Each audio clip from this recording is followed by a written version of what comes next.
Good morning, and we're moving along, aren't we? If you are following the 90-day reading challenge, you should read through Timothy 5 today. We are ready to start Lamentations 2:1.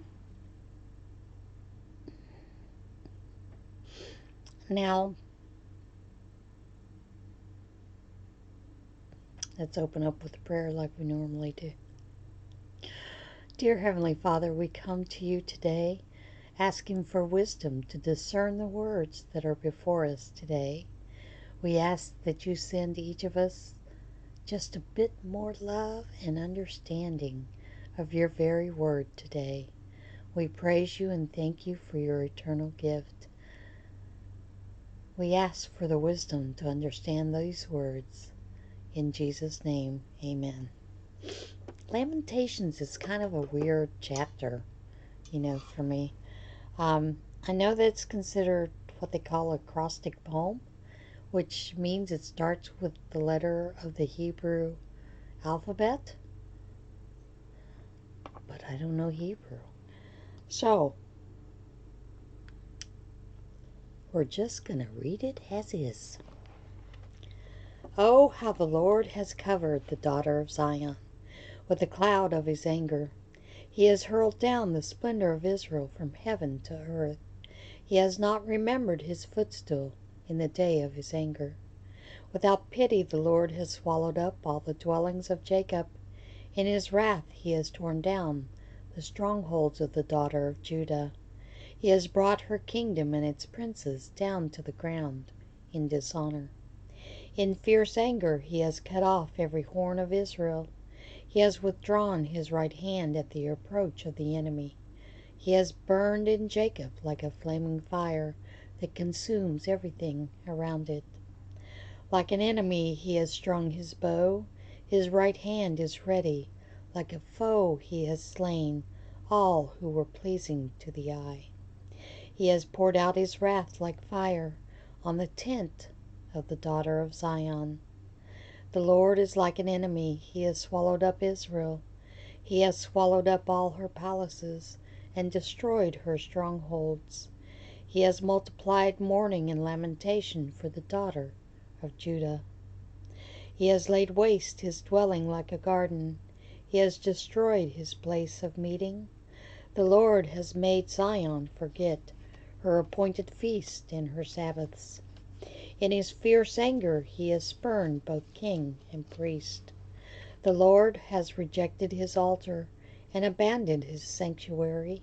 He has handed over to the enemy the walls of her palaces.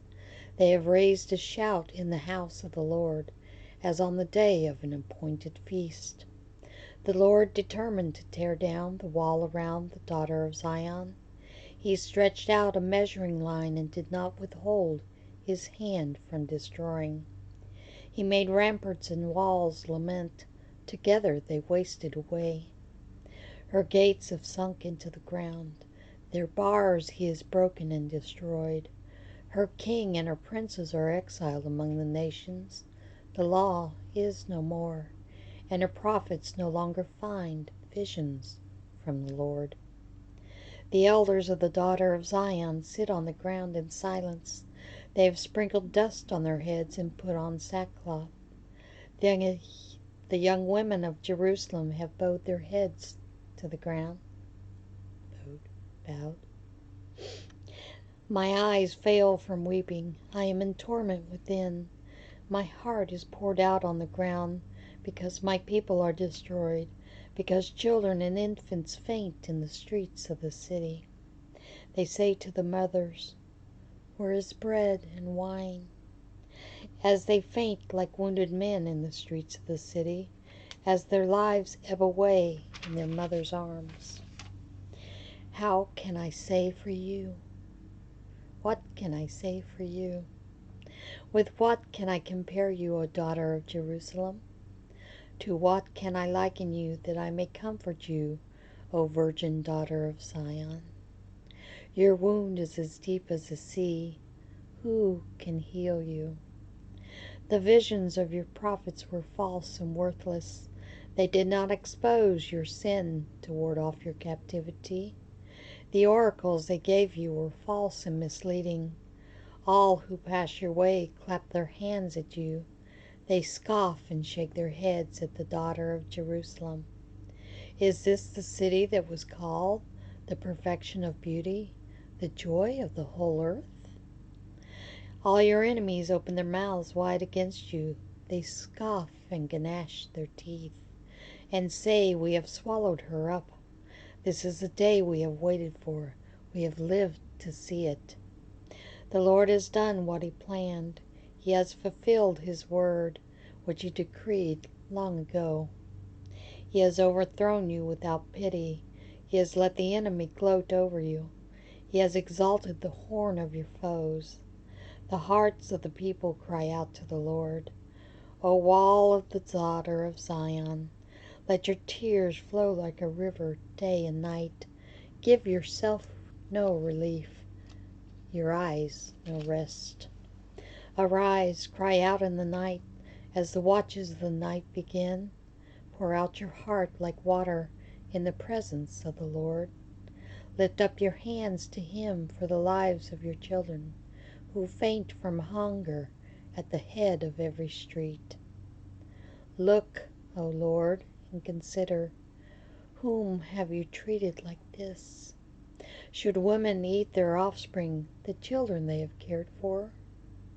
Should priest and prophet be killed in the sanctuary of the Lord? Young and old lie together in the dust of the streets. My young men and maidens have fallen by the sword. You have slain them in the day of your anger. You have slaughtered them without pity.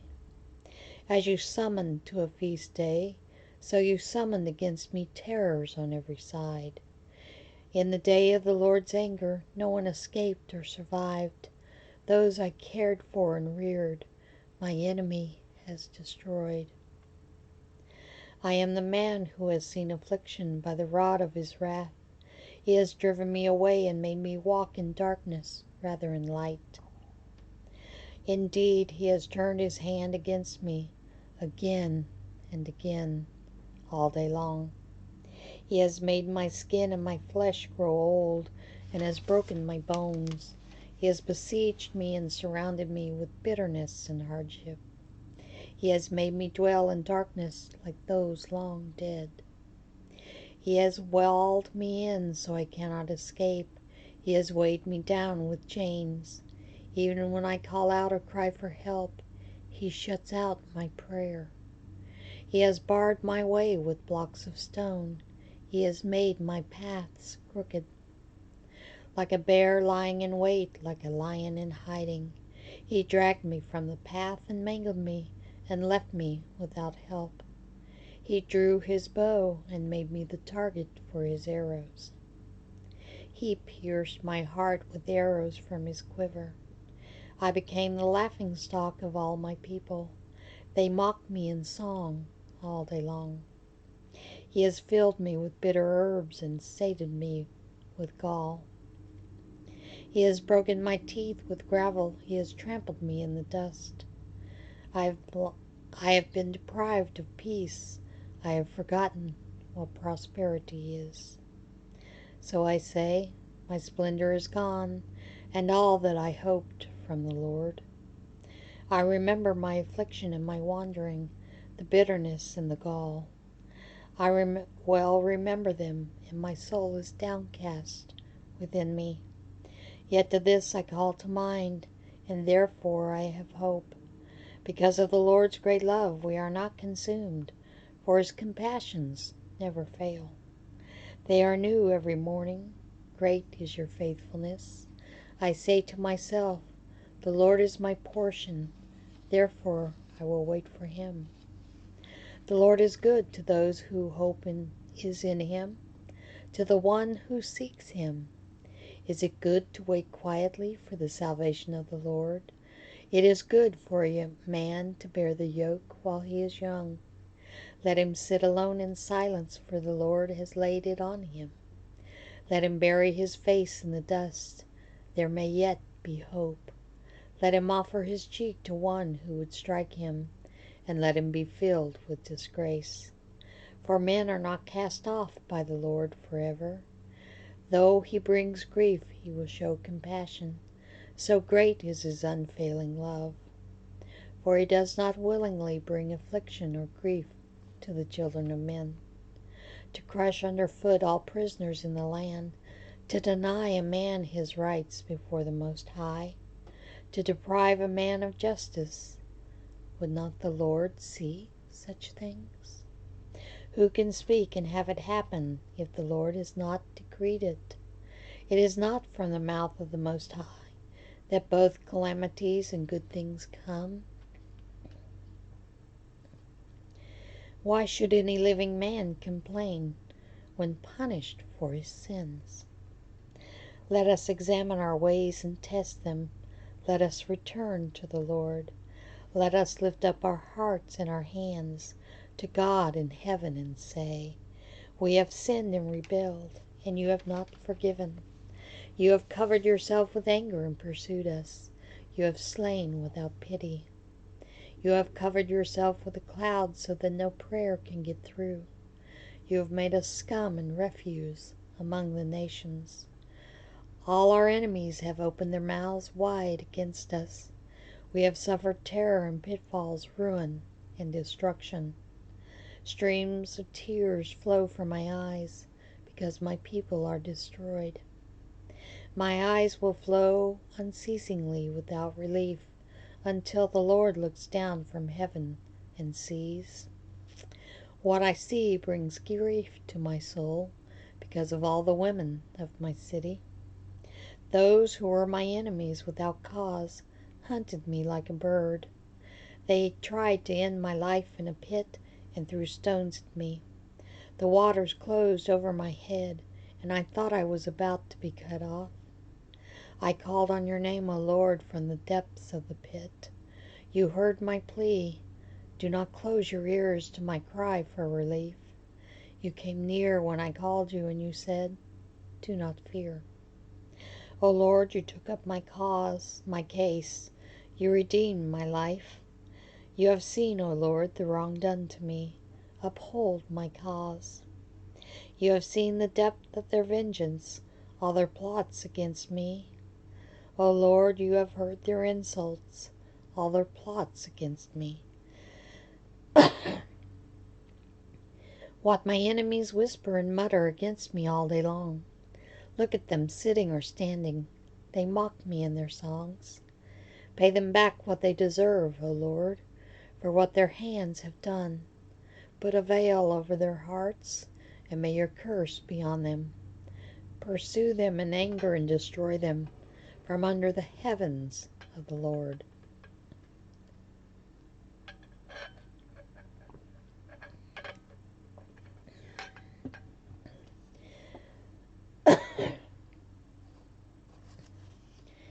How the gold has lost its luster, the fine gold become dull.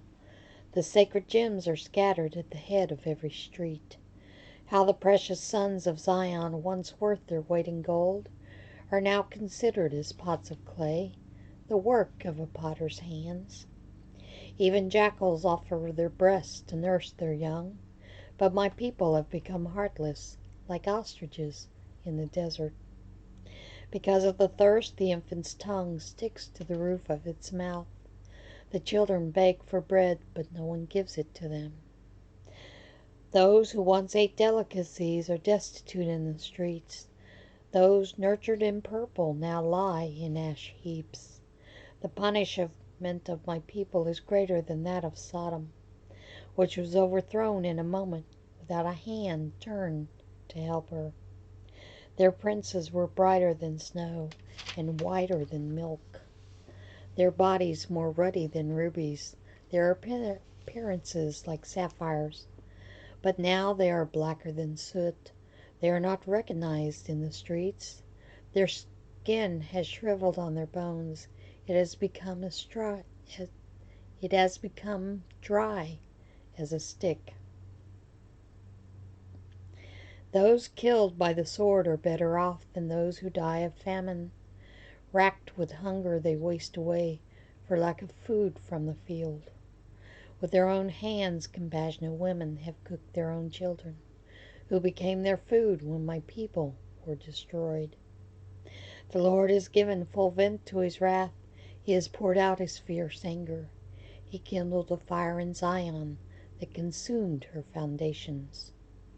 The kings of the earth did not believe, nor did any of the world's people, that enemies and foes could enter the gates of Jerusalem. But it happened because of the sins of her prophets and the iniquities of her priests, who shed within her the blood of the righteous. Now they grope through the streets like men who are blind. They are so defiled with blood that no one dares to touch their garments. Go away, you are unclean, men cry to them. Away, away, don't touch us. When they flee and wander about, people among the nations say, they can stay here no longer. The Lord himself has scattered them. He no longer watches over them, but priests are shown no honor, the elders no favor. Moreover, our eyes failed, looking in vain for help. From our towers we watched for a nation that could not save us. Men stalked us at every step, so we could not walk in our streets. Our end was near, our days were numbered, for our end has come. Our pursuers were swifter than eagles in the sky. They chased us over the mountains and lay in wait for us in the desert. The Lord's anointed, our very life breath, was caught in their traps. We thought that under his shadow we would live among the nations. Rejoice and be glad, O daughter of Edom, you who live in the land of Uz. But to you also the cup will be passed. You will be drunk and stripped naked. O daughter of Zion, your punishment will end. You will not prolong your exile. But, O daughter of Edom, he will punish your sin and expose your wickedness. Remember, O Lord, what has happened to us. Look and see our disgrace. Our inheritance has been turned over to aliens, our homes to foreigners. We have become orphans and fatherless, our mothers like widows. We must buy the water we drink, our wood can only be had at a price. Those who pursue us are at our heels. We are weary and find no rest. We submitted to Egypt and Assyria to get enough bread. Our fathers sinned and are no more, and we hear their punishment. And we bear their punishment. Slaves rule over us. There is none to free us from their lands. We get our bread at the risk of our lives because of the sword in the desert. Our skin is hot as an oven, feverish from hunger. Women have been ravished in Zion, and virgins in the towns of Judah. Princes have been hung up by their hands. Elders are shown no respect. Young men toil at the millstones. Boys stagger under loads of wood. The elders are gone from the city gate. The young men have stopped their music. Joy is gone from our hearts. Our dancing has been turned to mourning. The crown has fallen from our head. Woe to us, for we have sinned. Because of this our hearts are faint. Because of these things our eyes grow dim. For Mount Zion, which lies desolate, with jackals prowling over it. You, O Lord, reign forever. Your throne endures from generation to generation. Why do you always forget us? Why do you forsake us so long? Restore us to yourself, O Lord, that we may return. Renew our days as of old, unless you have utterly rejected us and are angry with us beyond measure.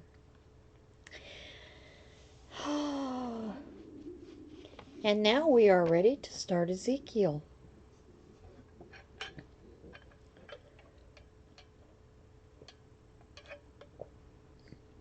The living creatures and the glory of the Lord. In the 13th year, in the 4th month of the 5th, and on the 5th day, While I was among the exiles by Kebar River, the heavens were opened and I saw visions of God. On the 5th of the month, it was the 5th year of the exile of King Jehoiachin. The word of the Lord came to Ezekiel the priest, the son of Buzi, by the Kebar River in the land of the Babylonians. There the hand of the Lord was upon him. I looked, and I saw a windstorm coming out of the north, an immense cloud with flashing lightning and surrounding by brilliant light. The center of the fire looked like glowing metal, and in the fire was what looked like 4 living creatures. In appearance their form was that of the man, but each of them had 4 faces and 4 wings. Their legs were straight, their feet were like those of a calf, and gleamed like burnished bronze. Under their wings on their 4 sides they had the hands of a man. All 4 of them had faces and wings, and their wings touched one another. Each one went straight ahead. They did not turn as they moved. Their faces looked like this. Each of the 4 had the face of a man, and on the right side each had the face of a lion, and on the left the face of an ox. Each also had the face of an eagle. Such were their faces. Their wings were spread out upward. Each had 2 wings, one touching the wing of another creature on either side, and 2 wings covering its body. Each one went straight ahead. Wherever the Spirit would go, they would go, without turning as they went. The appearance of the living creatures was like burning coals of fire, or like torches. Fire moved back and forth between the creatures. It was bright, and lightning flashed out of it. The creatures sped back and forth like flashes of lightning. As I looked at the living creatures, I saw a wheel on the ground, beside each creature with its 4 faces. This was the appearance and structure of the wheels. They sparkled like chrysolite, and all 4 looked alike. Each appeared to be made like a wheel, intersecting a wheel. As they moved, they would go in any one of 4 directions the creatures faced.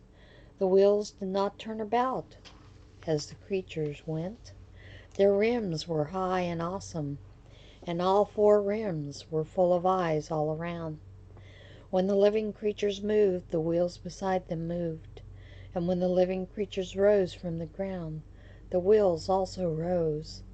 Wherever the Spirit would go, they would go, and the wheels would rise along with them, because the spirit of the living creatures was in the wheels. When the creatures moved, they also moved. When the creatures stood still, they also stood still. And when the creatures rose from the ground, the wheels rose along with them, because the spirit of the living creatures was in the wheels. Spread out above the heads of the living creatures was what looked like an expanse, sparkling like ice and awesome. Under the expanse, their wings were stretched out toward the other, and each had 2 wings covering its body. When the creatures moved, I heard the sound of their wings, like the roar of rushing waters, like the voice of the Almighty, like the tumult of an army. When they stood still, they lowered their wings. Then there came a voice from above the expanse over their heads, as they stood with lowered wings. Above the expanse over their heads was what looked like a throne of sapphire, and high above on the throne was a figure like that of a man. I saw that from what appeared to be his waist up, he looked like glowing metal, as if full of fire, and that from there down he looked like fire, and a brilliant light surrounded him. Like the appearance of a rainbow in the clouds on a rainy day, so was the radiance around him. This was the appearance of the likeness of the glory of the Lord. When I saw it, I fell face down, and I heard the voice of one speaking. Ezekiel's call. He said to me, Son of man, stand up on your feet, and I will speak to you. As he spoke, the Spirit came into me and raised me to my feet, and I heard him speaking to me. He said, Son of man, I am sending you to the Israelites, to a rebellious nation that has rebelled against me. They and their fathers have been in revolt against me to this very day. The people to whom I am sending you are obstinate and stubborn. Say to them, this is what the sovereign Lord says. And whether they listen or fail to listen, for they are a rebellious house, they will know that a prophet has been among them. And you, Son of man, do not be afraid of them or their words. Do not be afraid, though briars and thorns are all around you, and you live among scorpions. Do not be afraid of what they say, or terrified by them, though they are a rebellious house. You must speak my words to them, whether they listen or fail to listen, for they are rebellious. But you, Son of man, listen to what I say to you. Do not rebel like that rebellious house. Open your mouth and eat what I give you. Then I looked, and I saw a hand stretched out to me. In it was a scroll, which he unrolled before me. On both sides of it were written words of lament and mourning and woe. And he said to me, Son of man, eat what is before you, eat this scroll, then go and speak to the house of Israel. So I opened my mouth, and he gave me the scroll to eat. Then he said to me, Son of man, eat this scroll I am giving you, and fill your stomach with it. So I ate it, and it tasted as sweet as honey in my mouth. He then said to me, Son of man, go now to the house of Israel and speak my words to them. You are not being sent to a people of obscure speech and difficult language, but to the house of Israel. Not too many peoples of obscure speech and difficult language, whose words you cannot understand. Surely if I had sent you to them, they would have listened to you. But the house of Israel is not willing to listen to you, because they are not willing to listen to me. For the whole house of Israel is hardened and obstinate. But I will make you as unyielding and hardened as they are. I will make your forehead like the hardest stone, harder than flint.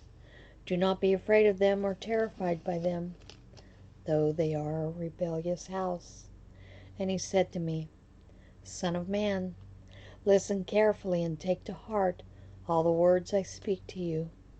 Go now to your countrymen in exile and speak to them. Say to them, this is what the sovereign Lord says, whether they listen or fail to listen. Then the Spirit lifted me up, and I heard behind me a loud rumbling sound. May the glory of the Lord be praised in his dwelling place. The sound of the wings of the living creatures brushing against each other, and the sound of the wheels beside them, a low rumbling sound. The Spirit then lifted me up and took me away, and I went in bitterness and in anger of my spirit, with the strong hand of the Lord upon me. I came to the exiles who lived at Tel Aviv, near the Kebar River, and there they were living. I sat among them for 7 days, overwhelmed. Warning to Israel. At the end of 7 days the word of the Lord came to me. Son of man, I have made you a watchman for the house of Israel. So hear the word I speak, and give them warning from me. When I say to a wicked man, you will surely die, and you do not warn him or speak out to dissuade him from his evil ways, in order to save his life, that wicked man will die for his sin, and I will hold you accountable for his blood.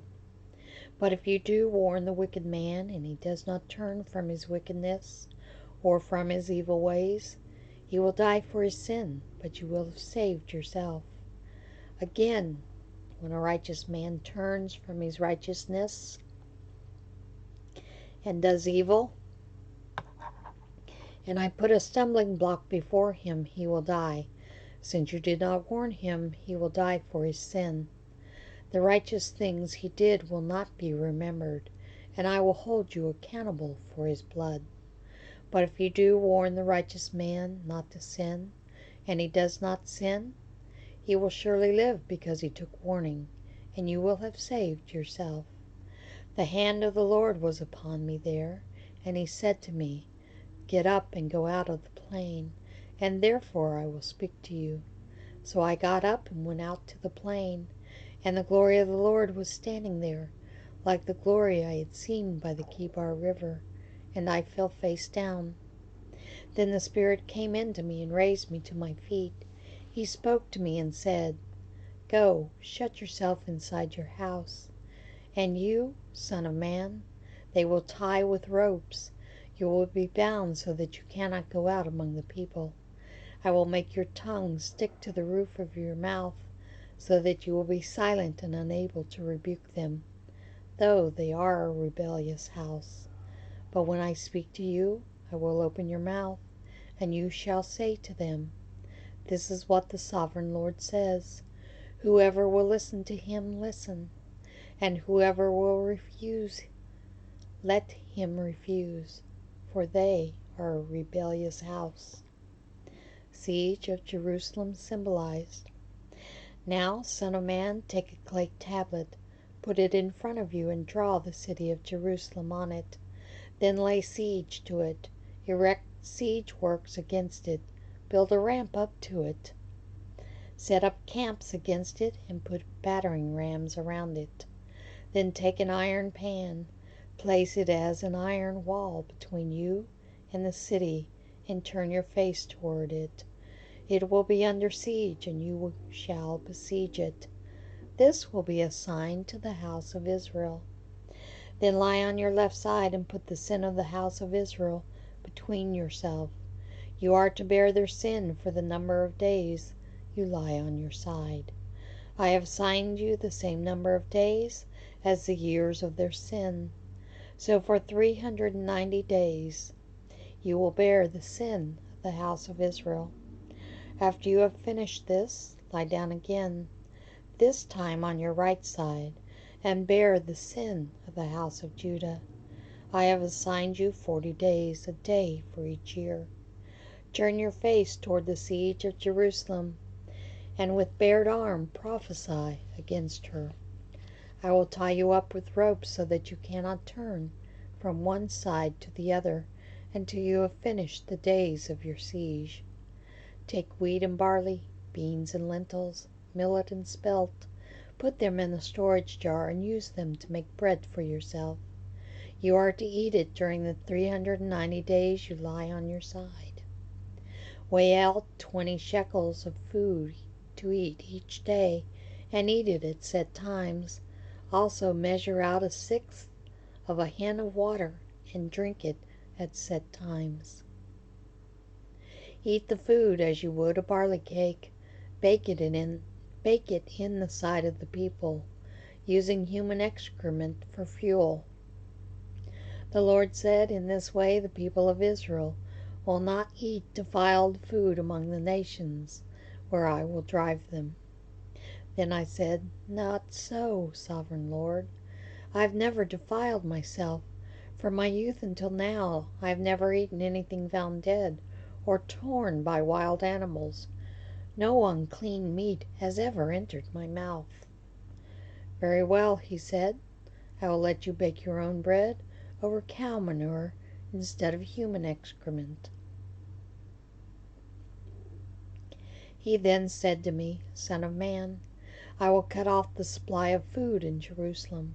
The people will eat rationed food in anxiety and drink rationed water in despair. For food and water will be scarce. They will be appalled at the sight of each other, and will waste away because of their sin. Now, son of man, take a sharp sword and use it as a barber's razor to shave your head and your beard. Then take a set of scales and divide up the hair. When the days of your siege come to an end, burn 1/3 of the hair with fire inside the city. Take a third and strike it with the sword all around the city, and scatter a third to the wind, for I will pursue them with drawn sword. But take a few strands of hair, tuck them away in the folds of your garment. Again, take a few of these, and throw them into the fire and burn them up. A fire will spread from there to the whole house of Israel. This is what the sovereign Lord says. This is Jerusalem, which I have set in the center of the nations, with countries all around her. Yet in her wickedness she has rebelled against my laws, and decrees more than the nations and countries around her. She has rejected my laws and has not followed my decrees. Therefore, this is what the sovereign Lord says. You have been more unruly than the nations around you, and have not followed my decrees or kept my laws. You have not even conformed to the standards of the nations around you. Therefore, this is what the sovereign Lord says. I myself am against you, Jerusalem, and I will inflict punishment on you in the sight of the nations. Because of all your detestable idols, I will do to you what I've never done before and will never do again. Therefore, in your midst, fathers will eat their children, and children will eat their fathers. I will inflict punishment on you and will scatter all your survivors to the winds. Therefore, as surely as I live, declares the sovereign Lord, because you have defiled my sanctuary with all your vile images and detestable practices, I myself will withdraw my favor. I will not look on you with pity or spare you. A third of your people will die of the plague or perish by famine inside you. A third will fall by the sword outside your walls, and a third I will scatter to the winds and pursue with drawn sword. Then my anger will cease, and my wrath against them will subside, and I will be avenged. And when I have spent my wrath upon them, they will know that I, the Lord, have spoken in my zeal. I will make you a ruin and a reproach among the nations around you, in the sight of all who pass by. You will be a reproach and a taunt, a warning, an object of horror to the nations around you, when I inflict punishment on you in anger and in wrath and with stinging rebuke. I, the Lord, have spoken, when I shoot at you with my deadly and destructive arrows of famine. I will shoot to destroy you. I will bring more and more famine upon you and cut off your supply of food. I will send famine and wild beasts against you, and they will leave you childless. Plague and bloodshed will sweep through you, and I will bring the sword against you. I, the Lord, have spoken. And we are going to end there. We'll pick up tomorrow. See you again then. Everybody have a fantastic day.